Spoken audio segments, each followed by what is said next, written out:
Assalamualaikum warahmatullahi wabarakatuh. Kisah Nabi Zulkifli mungkin jarang terdengar oleh sebagian umat Islam. Maka dari itu, kita wajib mengetahui kisah selengkapnya mengenai salah satu nabi yang wajib diimani tersebut. Nabi Zulkifli adalah seorang putra dari Nabi Ayub. Nama asli dari Nabi Zulkifli sendiri adalah Bashar. Beliau tinggal di negeri Syam yang dipimpin oleh seorang raja yang sudah tua dan tidak mempunyai keturunan.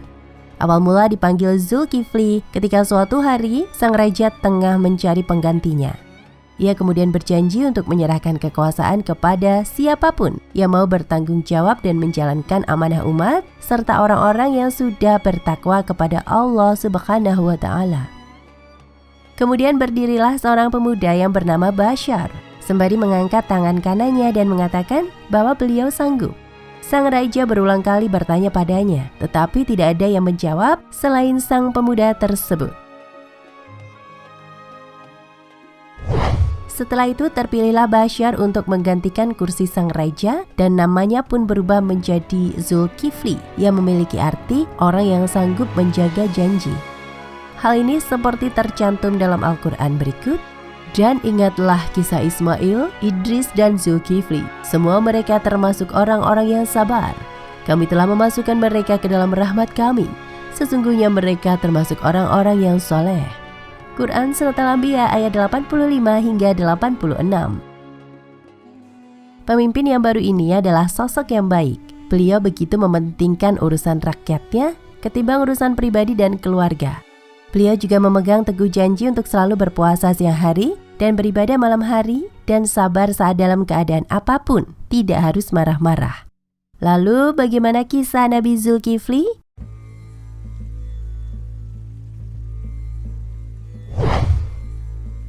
Saat Nabi Zulkifli diangkat menjadi raja. Kisah Nabi Zulkifli dimulai ketika raja dari kerajaan Syam tidak mempunyai keturunan. Suatu hari dia merasa tua dan dia mencoba mencari pengganti untuk memimpin kerajaan Syam. Ia berjanji akan menyerahkan kekuasaan kepada siapapun yang sanggup dalam mengemban amanah rakyat dan orang-orang yang selama ini sudah bertakwa kepada Allah Subhanahu wa Ta'ala. Di sana berdiri seorang pemuda bernama Bashar atau Nabi Zulkifli yang berkata, "Hamba bisa, tuanku." Tidak ada satupun yang menjawab saat itu kecuali Bashar atau Nabi Zulkifli. Maka pada akhirnya ia diangkat menjadi raja menggantikan raja lama untuk memimpin negeri Syam. Sejak saat itu Bashar mengubah namanya menjadi Zulkifli yang berarti orang yang menepati janji. Kisah Nabi Zulkifli ini kemudian ia menjadi raja yang tak pernah lalai dalam menjalankan tugasnya. Beliau memenuhi semua kebutuhan rakyatnya secara adil dan tanpa masalah.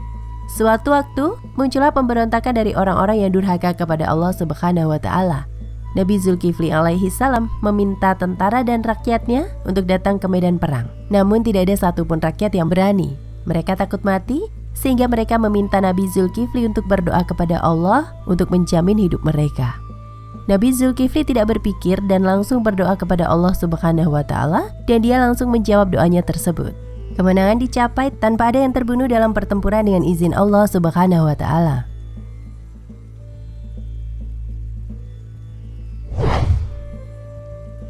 Kesabaran Nabi Zulkifli diuji oleh rakyatnya. Setelah menjadi raja, kisah Nabi Zulkifli alaihi salam tidak luput dari berbagai cobaan, termasuk yang datang dari kaumnya sendiri.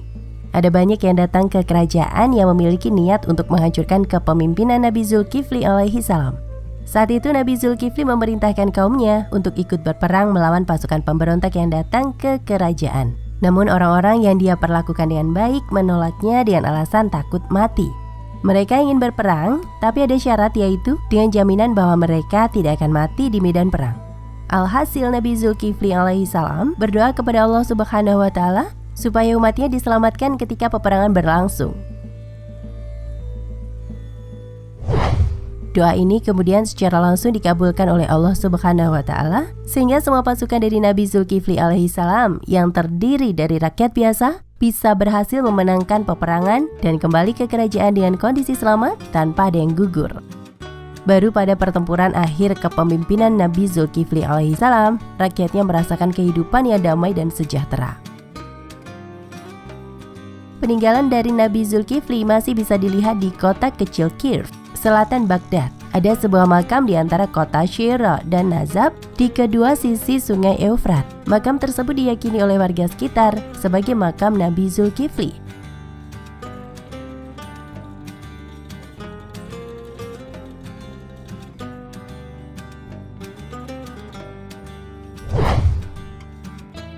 Nabi Zulkifli digoda iblis. Kisah Nabi Zulkifli berlanjut saat iblis berusaha memikat Nabi Zulkifli alaihi salam agar lalai dan gagal memenuhi tugasnya sebagai raja. Suatu ketika setan datang menemui Nabi Zulkifli. Iblis memiliki trik licik seperti itu. Ia menjadi orang tua dan mengetuk pintu rumah Nabi Zulkifli, menggoyahkan kesabarannya. Nabi Zulkifli dengan belas kasih memohon kepada setan yang menyamar untuk datang ke kerajaannya esok hari. Namun yang ditunggu tak kunjung datang. Meski Nabi Zulkifli menyempatkan diri untuk membantu iblis yang menyamar, iblis sengaja tidak menepati janjinya untuk menguji kesabaran Nabi Zulkifli alaihi salam. Tak kuasa menahan kantuk, Nabi Zulkifli memilih istirahat. Dia meninggalkan pesan untuk keluarganya. Jangan sampai seseorang datang kepadanya saat dia sedang beristirahat dan membangunkannya. Setan yang menjelma menjadi orang tua kembali datang ke rumah Nabi Zulkifli dan mengetuk pintu. Namun atas permintaan Nabi Zulkifli sendiri, keluarganya melarangnya. Tidak menerima penolakan, iblis yang menyamar menyelinap melalui lubang di dinding rumah. Dia kemudian membangunkan Nabi Zulkifli yang sedang tidur. Nabi Zulkifli menyadari bahwa pintu rumahnya terkunci, tetapi lelaki tua itu masih bisa masuk dan dia berteriak, "Kamu adalah musuh Allah." Namun kisah Nabi Zulkifli sama sekali tidak marah dengan apa yang dilakukan setan. Begitulah Nabi Zulkifli alaihi salam tetap bersamanya hingga akhirnya setan pun menyerah dan mengaku bahwa ia diutus oleh iblis untuk menggoda dan memprovokasi Nabi Zulkifli alaihi salam. Rencana setan gagal untuk membuat Nabi Zulkifli marah dan sampai mengingkari janjinya. Sifat sabar yang dimiliki olehnya di dalam kisah Nabi Zulkifli alaihi salam sudah semestinya dijadikan sebagai teladan oleh seluruh umat muslim yang ada di dunia, baik ketika sedang beribadah atau ketika berkomunikasi dengan orang lain. Wallahu a'lam bishawab. Nah, pemirsa Ensiklopedia Al-Fatih, sampai di sini perjumpaan kita kali ini. Semoga menginspirasi.